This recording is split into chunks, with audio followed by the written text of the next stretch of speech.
Good evening from Bobblehead Homestead. I am Jeff. Today is Wednesday. It's about 80 degrees. It's been raining most of the day. Rained yesterday. Not a lot going on. Yeah. We've got a whole bunch of cosmos. And this is interesting. I've planted, that's a watermelon, tomato. And there are mostly weeds popping up, but there are a few marigolds popping up here and there. But this, these are the Bright Lights Cosmos, the exact same seeds as those. And these are already blooming up a storm, and they're not even 3 feet tall. Same seeds, and there's a lot more yellow in these also. I don't know, but I will take it. And I want to show you another interesting thing about this garden bed. Look at these little white mushrooms. And they're all over the place.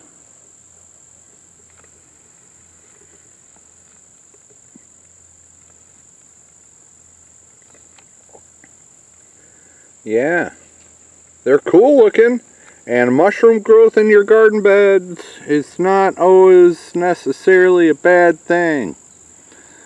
That's what's converting this hay into useful nutrients. But yeah, these little cool white mushrooms. Oop. Alright. The rains always bring some new and interesting fungus here. Okay, cool enough. In addition to bringing cool new funguses, it's also causing even more of my cosmos to fall over. This one is just a huge plant with tons of blooms on it, so. But yeah, I find it interesting. Same seeds. This one took a lot longer to bloom, and they were a lot taller before they bloomed. Well, like these, some of these here still haven't flowered at all. I don't know. But the ones on that end, they're starting to flower. And these are just going, these are going nuts right now. I definitely would do these cosmos again. And I'm saving some seeds from them, so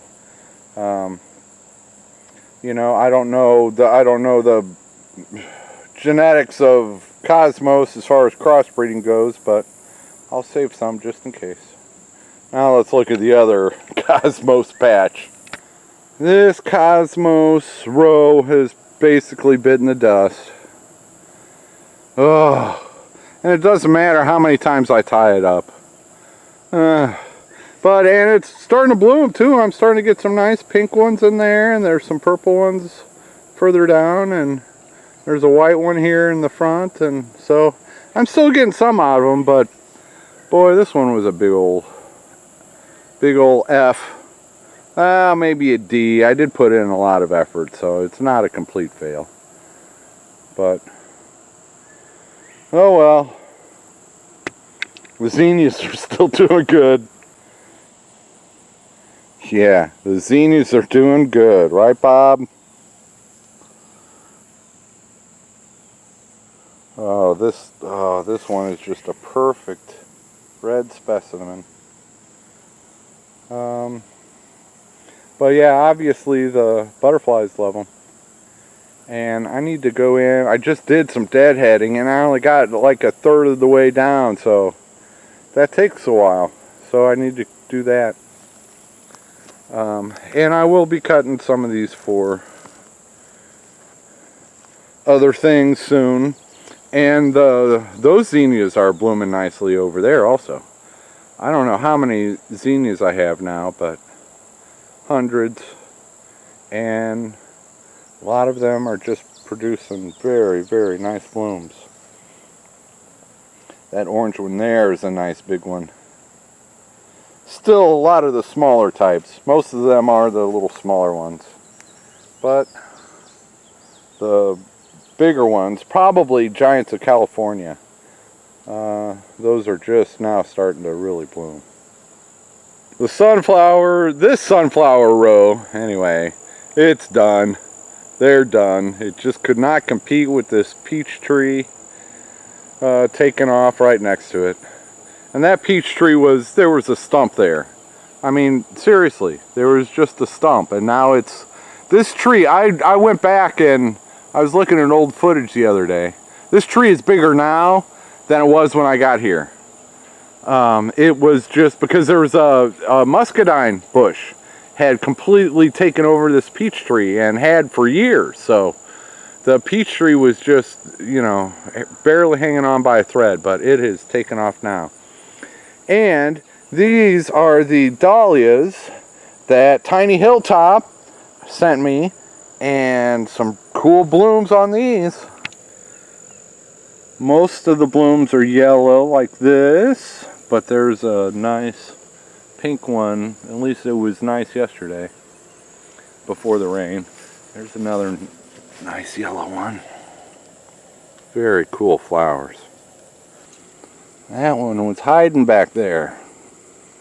Very cool. The stems aren't really long enough. I don't know how that's supposed to work, but very cool flowers. 4 o'clocks are loving the rain. They just take off. I really enjoy the 4 o'clocks. I'm going to have to plant some more patches of those next year. They just keep blooming and blooming and blooming. Very cool. These sunflowers are, some of them are well over 6 feet. A few of them are just starting to put their first heads on, so yeah. And then see, there's Seminole pumpkins, pole beans, and corn, and a couple more sunflowers on the left side of that fence, and they're still growing, so, you know, fingers crossed nothing has dug them up yet. But yeah, sunflowers doing nicely. I might actually have an entry into that sweetirisfarm sunflower challenge. These are, well, these are done. I'm going to cut them down, and when I cut down that tallest one, I can measure it rather than getting a step ladder and a tape measure, and it's about done anyway. I'd say that one's about 8 feet, so I think it's not going to be the tallest. But I'd already planted these. There are 4 at the end of this row that I planted. Only 2 of them are growing, and they're not growing that well.